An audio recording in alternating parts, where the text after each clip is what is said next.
महर्षि भृगु ब्रह्मा जी के मानस पुत्र थे। उनकी पत्नी का नाम ख्याति था, जो दक्ष की पुत्री थी। महर्षि भृगु सप्तर्षि मंडल के एक ऋषि हैं। सावन और भाद्रपद में वे भगवान सूर्य के रथ पर सवार रहते हैं। एक बार की बात है, सरस्वती नदी के तट पर ऋषि मुनि एकत्रित होकर इस विषय पर चर्चा कर रहे थे कि ब्रह्मा जी, शिव जी और श्री विष्णु में सबसे बड़े और श्रेष्ठ कौन है। इसका कोई निष्कर्ष न निकलता देख उन्होंने त्रिदेवों की परीक्षा लेने का निश्चय किया और ब्रह्मा जी के मानस पुत्र महर्षि भृगु को इस कार्य के लिए नियुक्त किया। महर्षि भृगु सर्वप्रथम ब्रह्मा जी के पास गए। उन्होंने न तो प्रणाम किया और न ही उनकी स्तुति की। ये देख ब्रह्मा जी क्रोधित हो गए। क्रोध की अधिकता से उनका मुख लाल हो गया, आंखों में अंगारे दहकने लगे। लेकिन फिर यह सोचकर कि ये उनके पुत्र हैं, उन्होंने हृदय में उठे क्रोध के आवेग को विवेक बुद्धि में दबा लिया।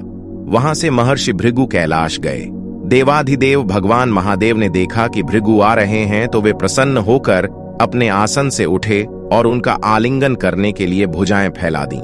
किंतु उनकी परीक्षा लेने के लिए भृगु मुनि उनका आलिंगन अस्वीकार करते हुए बोले, महादेव, आप सदा वेदों और धर्म की मर्यादा का उल्लंघन करते हैं।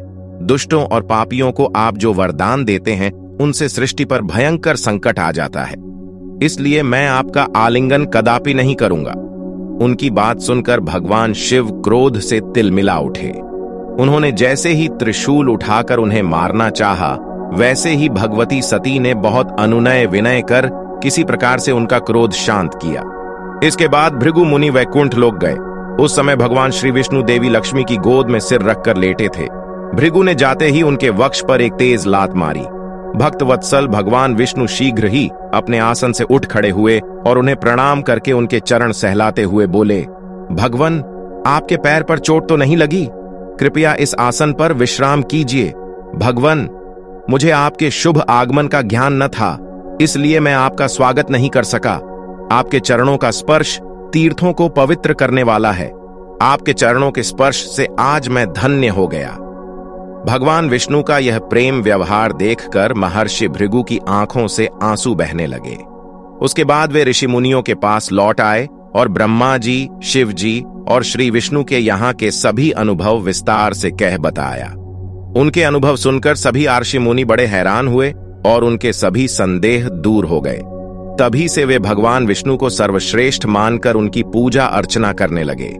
वास्तव में उन ऋषि मुनियों ने अपने लिए नहीं, बल्कि मनुष्यों के संदेहों को मिटाने के लिए ही ऐसी लीला रची थी।